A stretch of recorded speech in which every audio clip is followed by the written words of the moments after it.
I'm standing at my office window on the 14th floor, staring down at the parking lot where my parents are holding handmade cardboard signs. Honestly, I've been waiting for this scene for the past 8 years. Not wishing for it in some vague way, not daydreaming about fate stepping in. I deliberately built my entire life toward this exact moment. Let me explain. I grew up in what appeared to be a perfectly ordinary middle-class home in Ohio. My parents, Norman and Deborah, had steady jobs. We lived in a nice house. Everything looked normal from the outside. My younger sister, Megan, is 2 years behind me. Here's the part nobody warns you about. Sometimes parents simply pick one child to be the scapegoat and the other to be the golden child, and there doesn't have to be any logical reason. Megan could do literally anything and they'd call it wonderful. I could do the exact same thing and somehow I was doing it wrong.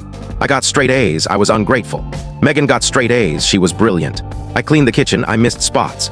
Megan cleaned the kitchen, she was so thoughtful. By the time I was 16, I already knew something was deeply unfair.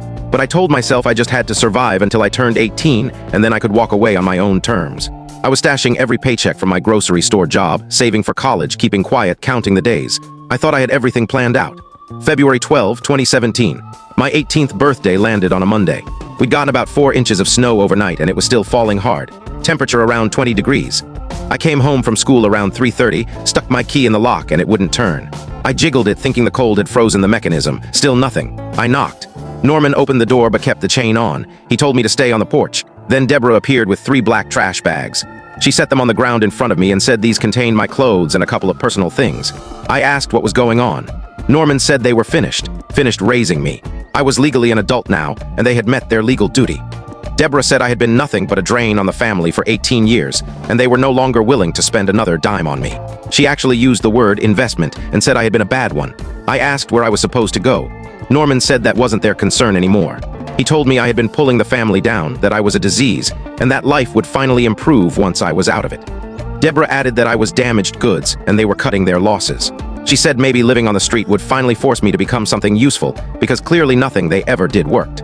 Then Norman looked me dead in the eyes and said I should find a dumpster to crawl into tonight. He said maybe freezing would finally teach me how to be a real man. He said even wild animals know to abandon the weak ones. Megan was watching from her bedroom window upstairs. She never came down. She never opened her mouth. She just stared. Then they shut the door and I heard the deadbolt click. There I was, standing in the snow with 3 garbage bags, no coat, wearing only jeans and a hoodie, holding a key that no longer worked. I had roughly $800 in my checking account, my phone, and whatever was inside those bags. I walked the 2 miles to the public library because I needed to get out of the cold and figure out my next move. My hands were numb by the time I got there. I found a private study room and dumped the bags out. They had grabbed random clothes. I can't tell you the full story in short. To watch the full story, click the related link below.